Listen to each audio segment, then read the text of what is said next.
Terduga teroris ditembak Densus 88 anti teror di Sukoharjo berprofesi sebagai dokter. Tim Densus melakukan upaya paksa dengan melakukan tindakan tegas terukur dengan melumpuhkan tersangka dan mengenai di daerah punggung atas dan bagian pinggul kanan bawah. Teroris SU melakukan perlawanan terhadap petugas secara agresif, yaitu dengan menabrakkan mobilnya ke arah petugas yang sedang menghentikan tersangka. Karena situasi yang dapat membahayakan jiwa petugas dan masyarakat, sehingga petugas melakukan upaya paksa dengan melakukan tindakan tegas terukur dengan melumpuhkan tersangka dan mengenai di daerah punggung atas dan bagian pinggul kanan bawah. Orang yang ikut dalam jaringan ini, baik yang afiliasinya ke Al-Qaeda ataupun ke ISIS, itu mayoritas sudah punya basic. Basic apa itu? Basic tentang jihad. Nah, makanya kalau sampean ikuti kan, yang bunuh diri kan ada juga yang dari pesantren atau mayoritas pengikutnya dari pesantren, kan punya basic. Basic tentang apa? Tentang masalah jihad. Ketika punya basic masalah jihad ini tinggal diarahkan. Itu. Jadi basic secara jihad yang dari Al-Qur'an sama Sunnah itu tinggal dipoles, dibelokkan. Contohnya, jihad itu sebetulnya di medan perang. Kita perang, ada musuh, tetapi dibelok. Petugas mengambil tindakan tegas dikarenakan di situ adalah pemukiman dan melawan yang bersangkutan, sehingga menyebabkan kita mengambil tindakan yang cukup keras. Dan informasi yang saya terima di lapangan, ya akibat dari tembak-menembak itu akhirnya kita melumpuhkan satu orang terduga ya teroris. Dan kemudian petugas membawa tersangka ke Rumah Sakit Bayangkara Polresta Surakarta untuk penanganan medis. Namun yang bersangkutan meninggal dunia saat dievakuasi. Selain itu, 2 anggota yang terluka saat melakukan penangkapan terhadap tersangka SU saat ini sedang mendapatkan perawatan di Rumah Sakit Klinik Bayangkara. Orang yang tidak tahu peta terorisme di Indonesia mesti akan mencibir. Apa yang dilakukan pemerintah nggak berhasil dalam deradikalisasi. Itu orang yang nggak tahu peta terorisme di Indonesia. Kalau yang saya tahu, saya bersyukur. Karena apa? Teroris di Indonesia ini banyak. Yang paham ya maksudnya?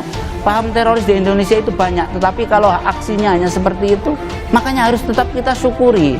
Dan kita harus tetap komitmen semuanya untuk melakukan pencegahan dan penanggulangan. Karena semuanya itu dimulai dari paham yang salah. Iya, itu. Makanya itu. Kenapa tokoh saya ngotot seperti ini, deradikalisasi? Karena apa? Saya sebagai orang Islam yang menjunjung tinggi jihad, yang menjunjung tinggi negara Islam, saya dirugikan. Tapi yang saya khawatirkan ini umat secara umum. Terpengaruhnya umat untuk memiliki pemikiran ISIS ini.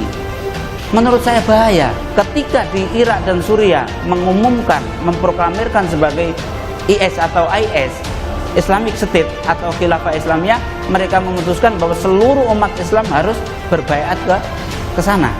Siapa dari umat Islam yang tidak, maka statusnya kalau sudah tahu berarti murtad, keluar dari Islam berarti kafir. Ini membahayakan. Membahayakan nggak kalau misalnya ada tokoh juga yang mengatakan ISIS adalah sahabat kita? Ya bahaya juga. Sahabat dalam artian apa? Karena pernyataan-pernyataan yang seperti itu nanti akan akan membuat rancu di masyarakat.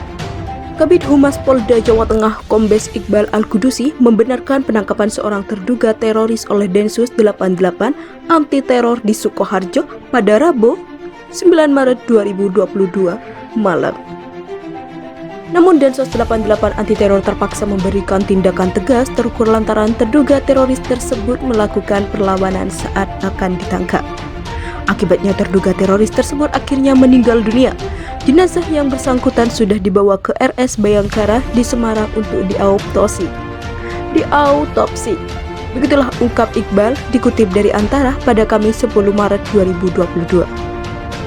Akan tetapi Iqbal tidak bersedia menjelaskan lebih detail identitas dan kronologi penangkapan terduga teroris di Sukoharjo itu.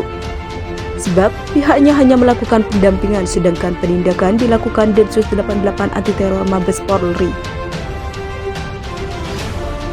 Sementara itu, dikutip dari Radar Solo, terduga teroris dimaksud diketahui berinisial SU. SU juga diketahui merupakan seorang dokter yang biasa dipraktik di sebuah pondok pesantren di Polokarto. Pihak keluarga masih berupaya memastikan penangkapan dokter yang berdomisili di Gayam, Sukoharjo, kota tersebut di Polda Jawa Tengah.